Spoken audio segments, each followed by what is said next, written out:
さんこんにちは、みのみです。本日は人生の半分以上と言っても過言ではないくらい長い間ニキビが出続けた結果、もう本当にずっとニキビ跡っていうのに悩み続けていたんですけど、今現在ですね、完全に綺麗さっぱり完治したとまではいかないんですけど、結構ですね、目立たないところまでに至って満足しているところもあるので、今までどのような治療を私自身してきたのかっていうのをお話ししていきたいと思います。もしニキビ跡に悩んでいて、これからどういう治療をしていこうかなって悩んでる方いらっしゃいましたら、本日の動画参考にしていただければなと思っています。こちらのチャンネルでは私の実体験を交えながら、主に肌や歯に関すること、そしてライフスタイルなどを発信しているチャンネルになります。もし本日の動画少しでも参考になりましたら、高評価とチャンネル登録の方よろしくお願いします。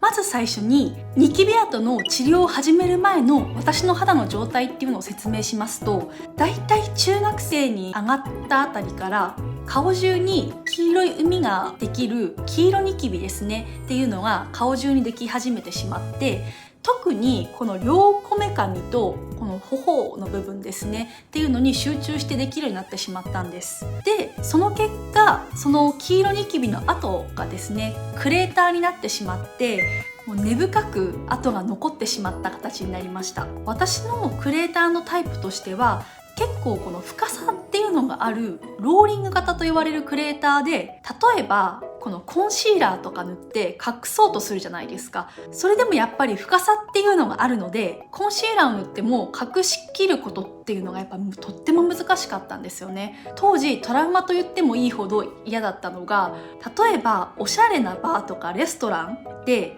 暗い空間の中に上から照明が当たってる部屋とかってあるんですよね。そうすると上からの光でこのクレーターっていうのが陰影が映し出されてしまうっていう、この悲劇、クレーターが浮かんでしまうっていう、もう本当にこれがとにかく嫌で、その場を楽しめないっていう自分がいました。社会人になってからは20代前半までは赤ニキビっていうのがまず顔全体に出始めて、もう数えますと中学生の頃からなので、かれこれもう15年以上ニキビとの付き合いがある感じになります。常にニキビっていうのが顔にあったので、ニキビがあるために自信を失っていたっていう、ちょっとコンプレックスでもあったんですね。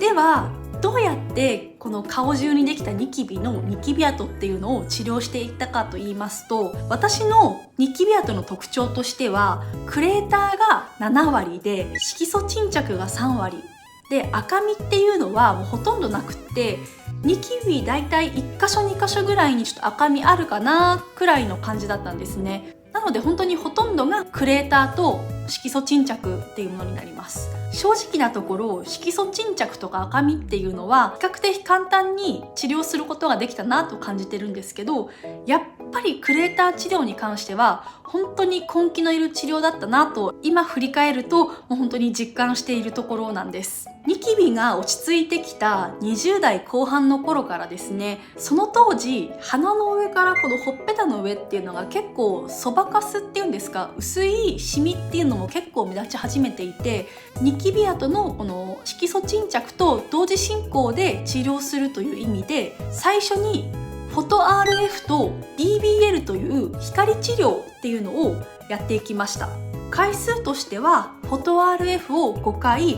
BBL も5回という回数になります。これに関してはですね、その当時美容皮膚科に生き慣れてなかった私としては、やっぱもう何も知識っていうのも、事前に調べていかなかったっていうのも、私も悪いんですけど、知識がなかった中でクリニックの先生の言われるがままに施術をやっていた感っていうのが結構強いんですよね。なので今現在自分なりに調べ方も分かってきて、知識も多少なりともついてきた今だからこそ言えますが、正直もっと色素沈着やそばかすに関しては最短かつ最適な治療があったのではないかなと思っています。それでもこのフォト RF と BBL の治療によってだいたい全体8割くらいのそばかすと色素沈着に関しては、落ち着いたので改善っていうのを見込めましたし、光治療ならではの顔全体に張り感っていうのも出てきたっていうのがあったので、きちんと効果は感じたなと思っています。当時クリニックの先生にこの光治療はニキビ跡のクレーターにも多少なりとも効果はあるよっていう話を聞いていたので、もちろんその話もそれなりに信じて治療を始めたわけなんですけど、こういった光治療に関しては私のこの難敵のこのクレーター跡とかがあるような肌のコンディションですね、肌が硬くなってしまった状態の根本的な肌治療としては効果という意味ではやっぱちょっと弱かったなっていうのが正直な感想です。ここから本格的にクレーター跡の治療をメインにニキビ跡の治療に取り掛かっていくことになるんですけど、だいたい4年前くらいから少し間隔は空いているもののこのような施術っていうのをやってきました。ダーマペン10回とサブシジョン1回です。この2つの施術に関して私にとっては効果てきめんで、クレーター跡の治療としてはすごい効果っていうのを発揮してくれました。じゃあどっちが良かったんだよ、どっちか一つの施術で良かったんじゃないのかっていう話になるかと思うんですけど、結論としては私は2つどっちもやって良かったなと思っています。これまで15年近く顔全体に出ていたニキビのせいで肌が硬くなっていたんですよね。なんていうかゴワゴワしていたイメージです。ダーマペンは顔全体に施術を行うので、結果回数を重ねることによって肌質改善ですね、このゴワゴワした肌の肌質改善っていう意味ではとっても効果っていうのを感じました。そしてサブシジョンに関してはクレーター跡をピンポイントに治療を行うので、1回の施術でのクレーター跡への効果っていうのが非常に大きいものだったんです。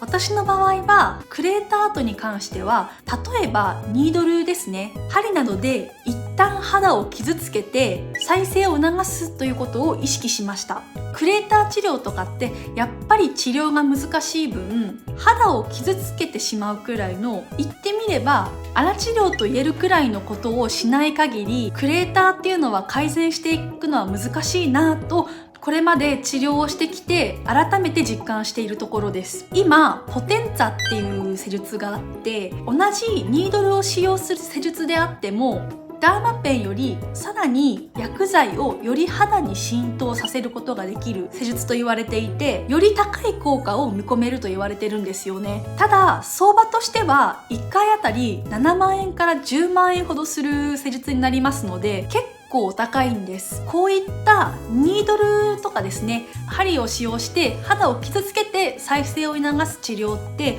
やっぱり回数を重ねるっていうことが大事だと思っていて、私自身も自分の肌を持って実感したことなので、費用的にちょっとポテンツァはっていう方は、一応ダーマペンで費用を抑えつつ回数を重ねていくっていうのも手ではないかなと思うんです。せっかく施術やり始めたのに、ちょっと費用がっていうことで効果が出る前に施術を断念してしまうっていうのがやっぱ一番もったいないなと思うんですよ。もちろん症状によって人それぞれ差がありますので、信頼できるクリニックの先生にぜひ相談してみてください。ここで大事だと思うのでもう一度強調してお話をしてみますね。クレーター治療を通じて学んだのが、一つ目が肌を傷つけて再生を促すといった肌に負担をかかる治療が必要ということ。そして2つ目が1回の効果が高いっていうのも大事なんですけど、それ以上に回数を重ねてやることが大きな結果を出す鍵になるということです。今この動画を見てくださってる方って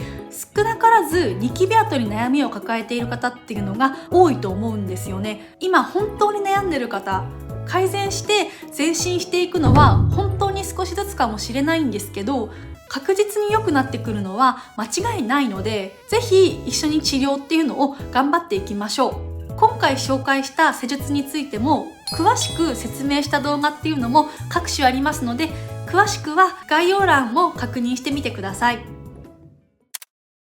はい、いかがだったでしょうか。本日はこれまでずっと悩み続けていたニキビ跡特にくれた後の治療方法についてお話をしてきました。もし本日の動画少しでも参考になりましたら、高評価とチャンネル登録の方よろしくお願いします。それではまた皆さんお会いしましょう。またねー。